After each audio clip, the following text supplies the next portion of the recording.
Good morning friends, welcome to my channel answer classes. आज हम लोग इस वीडियो के माध्यम से मैट्रिक बिहार बोर्ड परीक्षा 2023 के लिए उपयोगी सब्जेक्टिव प्रश्न को देखेंगे, जो हमारे विषय समाज के विज्ञान से लिएगा फ्रेंड्स। और ये इतिहास का चैप्टर सेकंड समाजवाद एवं साम्यवाद से लिया गया है। चलिए फ्रेंड्स, इस लेसन में जो भी सब्जेक्टिव प्रश्न होंगे तो उसमें से जो इम्पोर्टेंट प्रश्न होंगे फ्रेंड्स, उन प्रश्नों को भी हम डिस्कस करते चलेंगे। तो ध्यानपूर्वक पूरा वीडियो को देखिएगा। उससे पहले वीडियो को लाइक कर दें, चैनल को सब्सक्राइब कर दें, और चैनल पर नए हैं या अभी तक आपने सब्सक्राइब नहीं किए तो प्लीज़ चैनल को सब्सक्राइब करके बेल आइकन का बटन दबा दें, जिससे कि हमारा सारा वीडियो आपको दिख सके। चलिए फिर चलते हैं क्वेश्चन की तरफ। फर्स्ट क्वेश्चन दिया गया है, समाजवादी दर्शन क्या है। इस प्रश्न का आंसर हो जाएगा आपका, समाजवाद उत्पन्न से मुख्यतः निजी स्वामित्व की जगह सामूहिक स्वामित्व या धन के समाज वितरण पर जोर देता है। समाजवादी पोषण जनमुक्त समाज की स्थापना चाहते हैं। समाजवादी व्यवस्था ऐसी व्यवस्था है जिसके अंतर्गत उत्पादन के सभी साधनों, कारखानों एवं विपणन में सरकार का एकाधिकार हो। समाजवादी व्यवस्था में उत्पादन निजी लाभ के लिए ना होकर सारे समाज के लिए होता है। नेक्स्ट प्रश्न है फ्रेंड्स, जो कि वीवीआई प्रश्न है। इस प्रश्न को आप लोग ध्यान दीजिएगा। समाजवाद क्या है, इसका आंसर हो जाएगा, समाजवादी एक ऐसा विचारधारा है जिससे आधुनिक काल में समाज को एक नया आयाम दिया। समाजवाद उत्पादन में मुख्यतः निजी स्वामित्व की जगह सामूहिक स्वामित्व या धन के समाज वितरण पर जोर देता है। यह एक शोषण उन्मुक्त समाज की स्थापना चाहता है। नेक्स्ट प्रश्न है फ्रेंड्स, फिर रूसी क्रांति ने पूरे विश्व को प्रभावित किया, किन्हीं दो उदाहरण द्वारा स्पष्ट करें। तो इसका आंसर हो जाएगा आपका, रूसी की क्रांति ने पूरे विश्व को प्रभावित किया। इसके उदाहरण इस प्रकार हैं। फर्स्ट है, इस क्रांति के पश्चात श्रमिक व सर्वहारा वर्ग की सत्ता रूस में स्थापित हो गई तथा इससे अन्य क्षेत्रों में भी आंदोलन को प्रोत्साहन मिला। और सेकंड हो जाएगा, रूसी क्रांति के बाद विश्व विचारधारा के स्तर पर दो खेमों में विभक्त हो गया, पूर्वी यूरोप और पश्चिमी यूरोप। नेक्स्ट प्रश्न है फ्रेंड्स, स्टालिन का परिचय दीजिए। ये वीवीआई प्रश्न है, आप लोग इस प्रश्न को नोट कर लीजिएगा। इसका आंसर हो जाएगा आपका, लेनिन के बाद सत्ता स्टालिन के हाथों में आए। सोवियत संघ ने विकास के लिए अपने 3 पंचवर्षीय योजनाओं द्वारा औद्योगिकरण को बढ़ावा दिया, कृषि शिक्षा में सुधार किया तथा श्रमिकों की स्थिति को बेहतर बनाने का प्रयास किया। साथ ही उसने ऐसी नीति बनाई जिससे सर्वाधिकारी शासन की स्थापना हुई।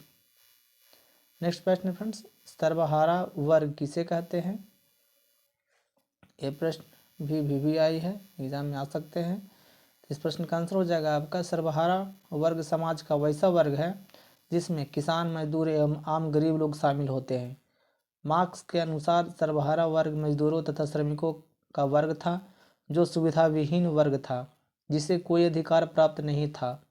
यह पूंजीपतियों के द्वारा शोषण तथा उपेक्षित वर्ग था। नेक्स्ट प्रश्न फ्रेंड्स, शीत युद्ध से आपका क्या अभिप्राय है। ये भी प्रश्न एग्जाम में आ सकते हैं वीवीआई के तौर पर फ्रेंड्स, इसको भी आप लोग नोट कर लेंगे। इसका आंसर हो जाएगा आपका, शीत युग प्रत्यक्ष युद्ध ना होकर वाकदंत द्वारा एक दूसरे राष्ट्र को नीचा दिखाने का वातावरण है। द्वितीय विश्व युद्ध के पश्चात पूंजीवादी राष्ट्रों और रूस के बीच इसी प्रकार का शीत युद्ध चलता रहा। नेक्स्ट प्रश्न है फ्रेंड्स, जो कि बहुत ही इम्पोर्टेंट ये प्रश्न है फ्रेंड्स, याद रखिएगा। खूनी रविवार क्या है। इसका आंसर हो जाएगा आपका, रूस में 9 जनवरी 1960 को लोगों का समूह रोटी दो के नारे के साथ सड़कों पर प्रदर्शन करते हुए सेंट पीटर्सबर्ग स्थित महल की ओर जा रहा था, परंतु जार की सेना इन निहत्थे लोगों पर गोलियां बरसाई, जिसमें हजारों लोग मारे गए। इसलिए इस दिन को रूस में खूनी रविवार या लाल रविवार के नाम से जाना जाता है। नेक्स्ट प्रश्न है फ्रेंड्स, रोबोट ओवन का परिचय दे, संक्षिप्त परिचय दे। इसका आंसर हो जाएगा आपका, इंग्लैंड में समाजवाद का प्रवर्तक रॉबर्ट ओवन को माना जाता है।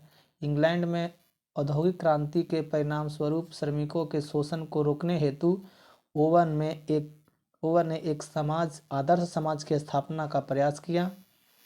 उसने स्कॉटलैंड के न्यूलूनार नामक स्थान पर एक आदर्श कारखाना और मजदूरों के आवास की व्यवस्था की। इनमें श्रमिकों को अच्छा भोजन, आवास और उचित मजदूरी देने की व्यवस्था की गई। नेक्स्ट प्रश्न है फ्रेंड्स, कार्ल मार्क्स के विषय में आप क्या जानते हैं? ये भी प्रश्न भी आई है। इस प्रश्न का आंसर हो जाएगा आपका, कार्ल मार्क्स का जन्म जर्मनी के राइन प्रांत के ट्रियर नगर में एक यहूदी परिवार में हुआ था। मार्क्स पर रूसो, मॉन्टेक्यू एवं हीगले की विचारधारा का गहरा प्रभाव था।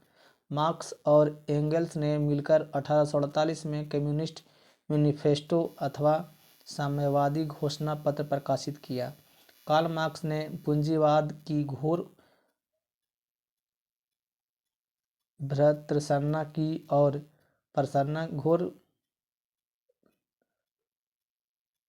पूंजीपति की घोर भर्त्सना की और श्रमिकों को हक की बात उठाई। उसने दुनिया के मजदूरों एक हो का नारा दिया। कार्ल मार्क्स ने अपनी विख्यात पुस्तक दास कैपिटल का प्रकाशन 1867 में किया, जिसे समाजवादियों की बाइबिल कहा जाता है। इस लिहाज से प्रश्न भी आया ही था फ्रेंड्स, और ये 5 नंबर का प्रश्न पूछा जा सकता है।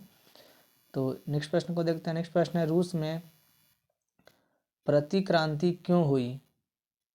बोल्शेविक क्रांति ने इसका सामना कैसे किया? तो इसका आंसर हो जाएगा आपका, बोल्शेविक क्रांति की नीतियों से वैसे लोग व्यग्र हो गए जिनकी संपत्ति और अधिकारों को नई सरकार ने छीन लिया था। अतः सामंत, पादरी, पूंजीपति, नौकरशाह सरकार के विरोध बन गए। वे सरकार का तख्ता पलटने का प्रयास कर रहे थे। उन्हें विदेशी सहायता भी प्राप्त थी। लेनिन ने प्रतिक्रांतिकारियों का कठोरतापूर्वक दमन करने का निश्चय किया। इसके लिए चेका नामक विशेष पुलिस दस्ता का गठन किया। इसने निर्ममतापूर्वक हजारों षड्यंत्रकारियों को मौत के घाट उतार दिया। चेक के लाल आतंक ने षड्यंत्रकारियों की कमर तोड़ दी। नेक्स्ट प्रश्न है फ्रेंड्स, जो कि VVI प्रश्न है। 1917 की रूसी क्रांति के समय रूस में किस राजवंश का शासन था? इस शासन का स्वरूप क्या था? ये 5 नंबर में प्रश्न आ सकता है फ्रेंड्स, और ये VVI प्रश्न है, याद रखिएगा इस प्रश्न को।